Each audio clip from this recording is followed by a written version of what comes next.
ඉතින් කොහොමද මම පොඩ්ඩක් හිතුවා මේ ඔයාලට වැදගත් වෙන පොඩි වීඩියෝස් ටිකක් දාන්න ඕනේ විනාඩි 5ක වගේ. අර ලොකු වීඩියෝ දානවා විනාඩි 5ක වගේ වීඩියෝ එකක් දාද්දි ඔයාලට බලන්න ලේසි සහ මට කරන්න ලේසි. ඒ නිසා එතකොට අද වීඩියෝ එකේ ටොපික් එක තමයි බයොලොජි කෙලවෙන්න හේතු. ඒ කියන්නේ A level කෙලවෙන්න හේතු. හරි. දැන් ගොඩ යන විදිය ගැන මම කියවනේ. ඊට අමතරව දැන් කතා කරන්නේ කෙලවෙන්න හේතු. ඒ කියන්නේ ඔයාලා කරන වැරදි ගැන තමයි දැන් කතා කරන්නේ. හරි. අපි අමු වෙනා මොනවද කරන වැරදි ටික කියලා බලන්න. පළවෙනි වැරද්ද ඔබ දකින්න විදිහට මේ ඔයාලා සබ්ජෙක්ට් තුනට සම්පත් පොත් තුන සහ නෝට් එක ඇරෙන්න වෙන පොත් බලන එක. ඒ කියන්නේ මම දැකලා තියෙනවා පෙළක් පොත් ලියලා තියෙනවා පෙළක් අර ගුරුවරු ලියලා තියෙනවා. ඒ කියන්නේ මේ සම්පත් පොතට අමතරව බයොලොජි වල පෙළක් පොත් ලියලා තියෙනවා අර විභාගයේ එක්සෑම් එක ටාගට් කරලා. ඒවා බලන්න යන්න එපා. ඒක නිකන් වැඩක් නැති දෙයක්. ඊට පස්සේ කෙමිස්ට්‍රි ෆිසික්ස් වල සම්පත් පොත් බලන්න යන්න ඕනෙත් නැහැ. මොකද කෙමිස්ට්‍රි ෆිසික්ස් සම්පත් පොතෙන් අහන්නේ නැහැ. ඒක අහන්නේ ටියුට් ඒ කියන්නේ මේ නෝට් එකෙන්. සහ පාස් පේපර්ස්.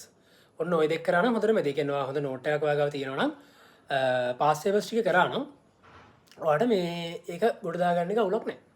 ඊට අමතරව ඔය නවකතා ඊට පස්සේ බයොලොජි පාඩම් කරන්නේ කොහොමද? අර එක එක පොත් තියෙනවනේ ඒවා බලන්න යන්න එපා. මම වීඩියෝ ටිකක් දාලා තියෙනවා ඕනනම් ඒ ටික බලන්න. එහෙම නැත්නම් ලේසිම වැඩි ඔයා ටීචර් කෙනෙක්ගෙන් අහන්න ඔයාලට මොකක් හරි ප්‍රශ්නක් තියෙනවා නම්. හරි. පොත් කියව කාලේ නාස්ති කරන්න එපා. බයොලොජි වල සම්පත් පොත, කෙමිස්ට්‍රි ෆිසික්ස් වලට ඔයාගාව හොඳ නෝට් එකක් තියෙනවා. නෝට් එක බලලා පේපර්ස් ටික කරන්න. හරි. ඒ ටික තමයි කරන්න ඕනේ. එතකොට පොත් බලන්න යන්න එපා අනවශ්‍ය විදිහට. ඊළඟ එක තමයි දැන් 2028 කට්ටිය සහ 2027 කට්ටිය. එයාලා හිතනවා තව පාඩම් කරන්න ගොඩාක් කල් තියෙනවා කියලා. හරි.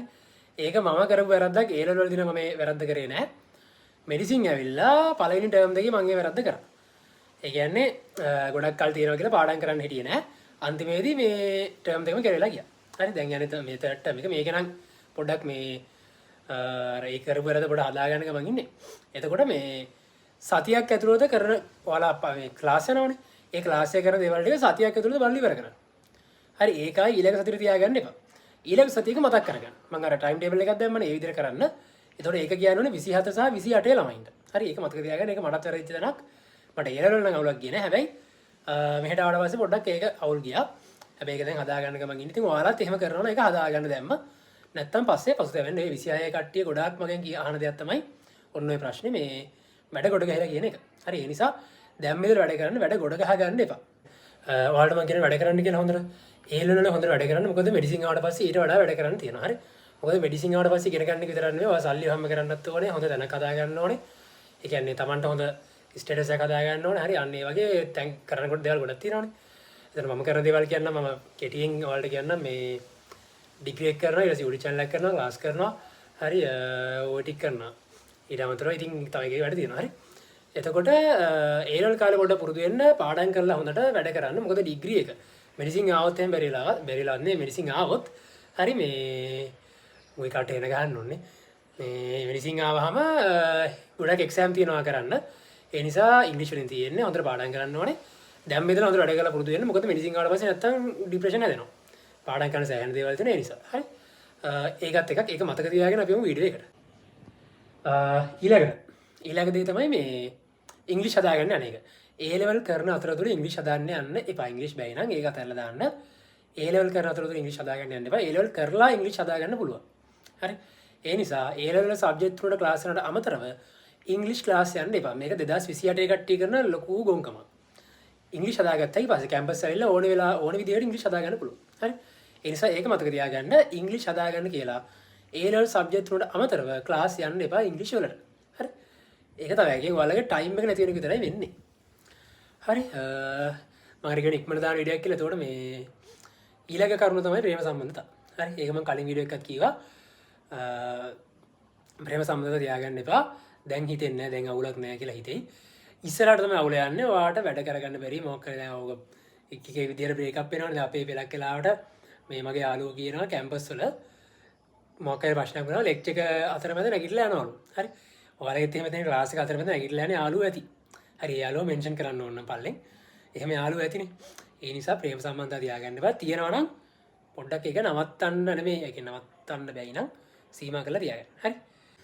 ඊළඟ මේ දැන් 28 කට්ටිය ටයිම් ටේබල් ඉල්ලලා තිබ්බ කොට දෙනෙක්. මම 28 කට්ටියන එකක් දැම්මා.